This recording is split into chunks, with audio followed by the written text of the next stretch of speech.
Bonjour à chacun, bonjour à tous et bienvenue à la revue de presse. Ouvrons cette revue par une note funeste.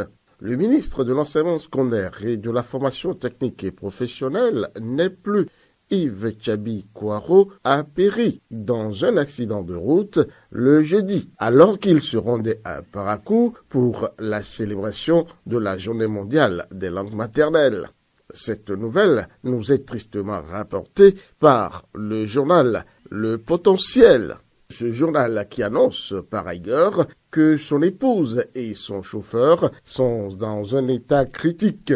L'accident est survenu à la suite d'une collision avec un camion à hauteur de Bakpérou, à quelques encablures seulement de la ville de Parakou.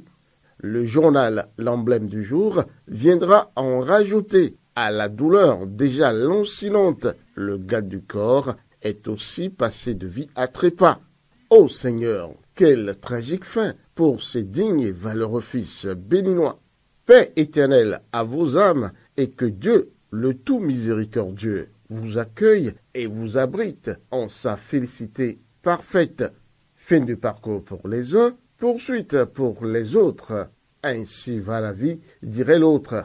Malheureusement, présidentielle de 2026, les préparatifs vont bon train.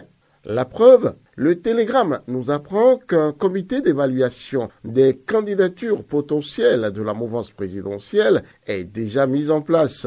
Mais le journal ne nous dit pas au sein de quel parti politique.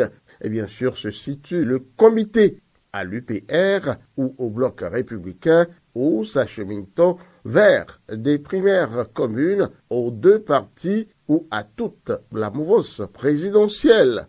Réponse ardemment attendue.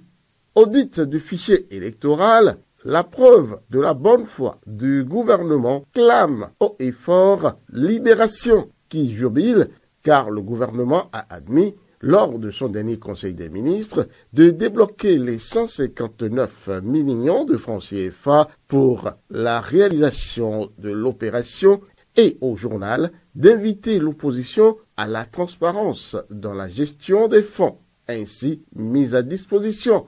Cet acte est loin d'être anodin, selon la Nouvelle Tribune, qui y voit un Patrice Talon adopter un ton adouci à mesure qu'approche 2026, la fin de son mandat. Et pour justifier la chose, le journal cite en exemple la dernière séance entre certains dirigeants de la mouvance présidentielle et le parti Les Démocrates à la suite de l'interdiction de plusieurs de leurs activités.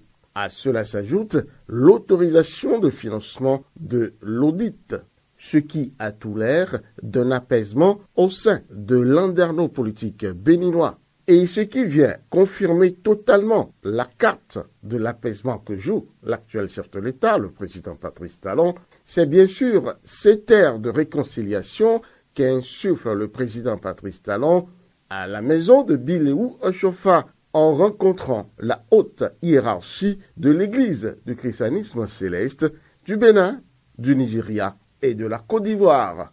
Ce qui fait dire au journal Le Télégramme que le président de la République, Patrice Talon, réconcilie les responsables de l'Église du christianisme céleste. Pendant ce temps, l'autre quotidien nous parle de la commémoration du 35e anniversaire de la Conférence nationale des forces vives béninoises, en se posant la question essentielle: quel acquis à préserver contre vents et marées? Bonne question posée par le journal à tout le peuple béninois. Finissons cette revue en annonçant aux Béninois qu'en matière de mise à jour des données personnelles sur le téléphone, la date butoir est fixée au 30 avril 2025, annonce un communiqué de l'ARCEP, relayé par Décryptage Info. Fin de cette revue de presse. Peggy Ludovic Dagba, rendez-vous dimanche prochain.